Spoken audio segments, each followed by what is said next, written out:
नमस्कार मित्रों, आपका एक बार फिर से मेरे YouTube चैनल पर स्वागत है। एक मित्र ने लिखा है, मित्र ने मैसेज किया है कि वो वर्तमान में बहुत परेशान है, उसकी फाइनेंशियल स्थिति बहुत परेशान है, मन बहुत दुखी है, उसका स्वास्थ्य भी ठीक नहीं है और वो परिवार की हालत को लेकर भी बहुत परेशान है।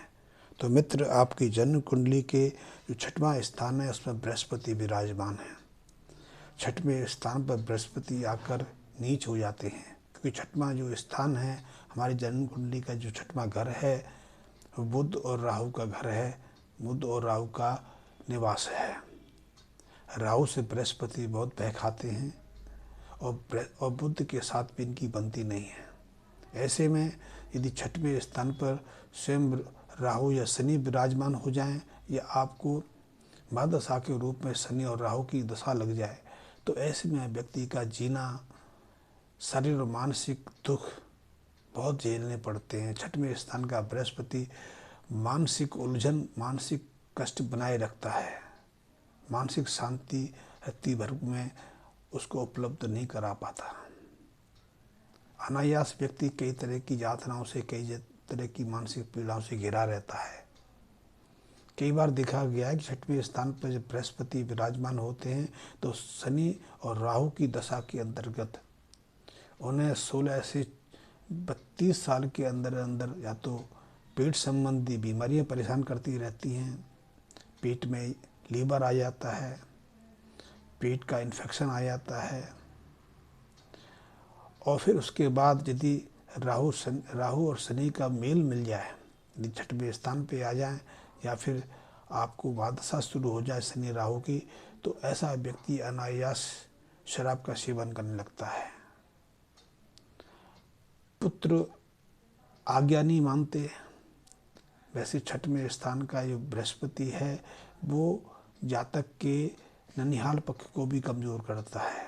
ननिहाल पक्ष भी इससे धन और आर्थिक स्थिति से कमज़ोर रहता है, वहाँ भी कई तरह की विषमताओं का सामना करना पड़ता है। इसीलिए 6वें भाव का जो बृहस्पति है बहन, बेटी और माता को बहुत प्रताड़ित करता है। 6वें स्थान पर बृहस्पति के कारण घर का वातावरण बिगड़ जाता है और कई बार ऐसी विकट स्थिति बन जाती है कि व्यक्ति शराब का सेवन करने लगता है। यदि ऐसी विकट स्थिति बन जाए तो समझो आपका घर, आपका जीवन नरक बन जाएगा। और इनसे बचने के लिए यदि, क्योंकि आप कहते हैं कि आप शारीरिक, मानसिक और आर्थिक रूप से बहुत कमज़ोर हैं, तो आपको कुछ उपायों की मदद लेनी चाहिए। ये लाल किताब संबंधी उपाय हैं। जैसा कि मैं पहले भी कहता रहा हूँ, मैं स्वयं लाल किताब पर बहुत भरोसा करता हूँ, बहुत विश्वास करता हूँ। लाल किताब पर मेरा करीब करीब 2.5 दशक से अनुभव है। मैंने हजारों लोगों को लाल किताब के माध्यम से बहुत सहायता की है। स्वयं भी अपने जीवन में लाल किताब के अनुभव देखे हैं। लाल किताब के उपाय कभी कभी तो एलोपैथिक जो पेन किलर होते हैं, जो दर्द निवारक दवाएं होती हैं, उनसे भी तीव्र प्रभाव डालते हैं। तो ऐसे लोग जिनके 6वें स्थान पर बृहस्पति है, सबसे पहले तो उनको एक बात का ध्यान रखना चाहिए, किसी दूसरे से पीले वस्त्र, पीले खाने पीने की चीज़ें, लड्डू, बर्फ़ी, पीले बर्तन या सोना आदि गिफ्ट में नहीं लेना चाहिए, फ्री में नहीं लेना चाहिए। यदि आप दूसरे से बृहस्पति की वस्तु धारण करेंगे तो आपके बृहस्पति और कमज़ोर होंगे। इससे आपकी परेशानी और बढ़ेगी, पद प्रतिष्ठा में तो गिरावट आएगी, कलह बढ़ेगी, दूसरे अपमान करेंगे और धन आपके पास इकट्ठा नहीं होगा, संचित नहीं होगा, आप पर अनावश्यक खर्चे लगे रहेंगे। तो ऐसे में भूल कर भी किसी से बृहस्पति की चीज़ें आप उधार ना लें, मुफ्त में ना लें। हाँ, आपके लिए करीब 600 ग्राम या तो चने की दाल, 600 ग्राम की जगह आप 6 किलो भी ले सकते हैं यदि आपकी सामर्थ्य है। 6 किलो या 600 ग्राम चने की दाल लेकर आपको उसे किसी धर्म स्थल में या किसी पुरोहित को, किसी बुजुर्ग ब्राह्मण को आपको ये लेनी है और लेके देनी है। पीली दाल आपको बहुत सहायता करेगी। पीली दाल का सेवन पानी में भिगोकर किसी बैल को खिलाने का नियमित रूप से हम नियम बना लें तो आपकी पीढ़ी आधी से ज़्यादा जो पीड़ा है, आपके जो जीवन के कष्ट हैं, वो पहले हफ्ते में समाप्त हो जाएंगे। पीली वस्तु बृहस्पति की होती है, और जब बृहस्पति की वस्तु हम किसी से ग्रहण करते हैं तो अपने बृहस्पति को निर्मल बनते हैं, ये निर्मल बनाते हैं। ये लाल किताब का सिद्धांत है। लेकिन जब हम बृहस्पति से संबंधित वस्तुओं का दान करते हैं, किसी को देते हैं, तो अपने बृहस्पति का जो संताप है, जो बृहस्पति के जो अशुभ प्रभाव है, हम उन्हें अपने शरीर से, अपने जीवन से बाहर निकालते हैं। तो आपके लिए बृहस्पति से संबंधित वस्तुओं को मंदिर में चढ़ाना, किसी को देना बहुत उपयोगी है। तो आप बृहस्पति से संबंध सबसे पहले तो पीली दाल दे सकते हैं। पीली दाल के साथ आप पीले वस्त्र दान कर सकते हैं, सोना दान कर सकते हैं, पीतल की वस्तुएं दान कर सकते हैं, आपकी सर की गांठ दे सकते हैं।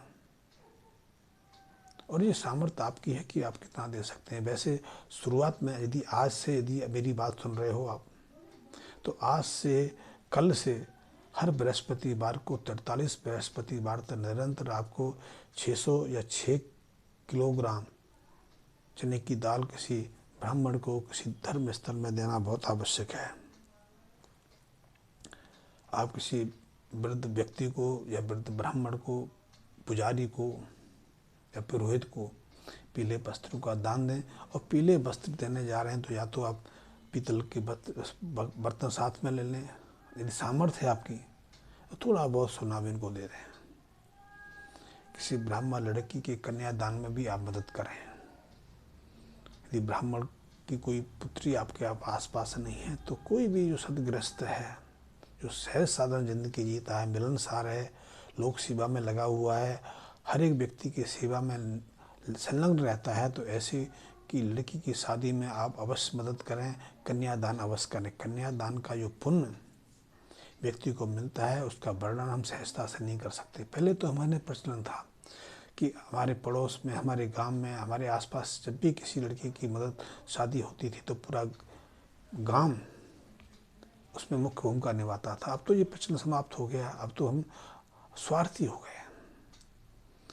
कन्यादान का अर्थ नहीं कि आप कोई सोने की चीज़ें दें, चांदी की चीज़ें दें, या कोई और चीज़ दें उपहार स्वरूप, या आप 500-1000 रुपये दें। तो सामर्थ्य पहले यही चलता था। रुपये 2 रुपये से लोग कन्यादान करते थे। जिनकी सामर्थ्य होती थी वो 10-20 रुपये की चांदी की, जो पैरों में लड़कियां बिछुआ वगैरह पहनती हैं, वो कन्यादान के समय लड़कियों को देती थी। और ये पुण्य का कार्य था। इस पुण्य को करने से उनके अपने घर की लड़कियां, स्त्रियां बहुत आनंदपूर्वक रहती थी। ना तो उनके वैवाहिक कार्य में किसी तरह की परेशानी आती थी, ना गृहस्थ जीवन में कभी कलेश देखने को मिलता था। लेकिन आजकल तो ये बात हर आम हो गई है। तो आप कन्यादान करें। कन्यादान में जितना सहयोग हो सके उतना दें। ये आपके लिए, आप अपने शरीर पर सोना धारण कर सकते हैं, सोने की चेन पहन सकते हैं, हाथ में सोने का ब्रेसलेट पहन सकते हैं, अंगूठियाँ पहन सकते हैं। अपने घर कुत्ता पालना भी आपके लिए बहुत महत्वपूर्ण है। कुत्ते से आपकी जन्म कुंडली में बहुत मदद मिलती है। कुत्ता ना पालने की सामर्थ्य हो, कुत्ता नहीं पाल सकते हो, तो कुत्तों को मीठी रोटी, गुड़ की मीठी रोटी बना के अवश्य खिला सकते हैं। कुत्तों को नियमित रूप से दही आदि दें। वैसे आपके लिए, आप जब भोजन करने बैठते हैं तो अपनी भोजन की थाली से, घर की रसोई की बात नहीं कर रहा, कि घर की रसोई से गौग्रास निकालने का तो हमारे प्रचलन है। इस परंपरा सदियों से चली आ रही है। लेकिन एक परंपरा और रही है कि अपनी थाली से गौग्रास, कुत्ते का अंश और कौवे का अंश निकाल कर उनको देना, ये बहुत श्रेष्ठ उपाय है।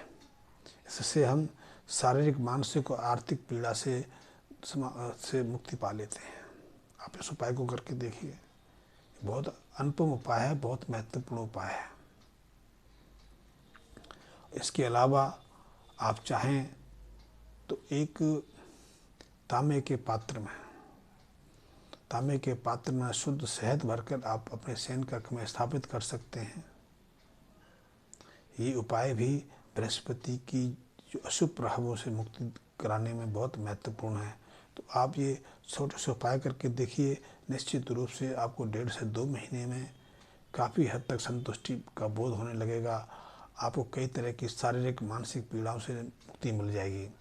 आर्थिक स्थिति के लिए भी आप इन उपायों को कर सकते हैं, लेकिन आर्थिक स्थिति के ऊपर मैंने पहले भी कई वीडियो बनाए हैं। आगे दूसरे वीडियो में भी आपको मैं जानकारी दूंगा कि आप अपनी आर्थिक इकोनॉमिक स्थिति को सुधारने के लिए किन उपायों की मदद ले सकते हैं। और अंत में, आप यदि ज्योतिष में विश्वास करते हैं, लाल किताब में भरोसा करते हैं, आप मेरे वीडियो देखते हैं, मेरे वीडियो में थोड़ी भी रुचि है, और अब तक यदि आपने मेरे चैनल को सब्सक्राइब नहीं किया है तो मेरे चैनल को सब्सक्राइब भी कर लें, मेरे बेल आइकन को प्रेस कर लें, ताकि मेरा हर वीडियो आपको समय से उपलब्ध हो सके। धन्यवाद मित्रों।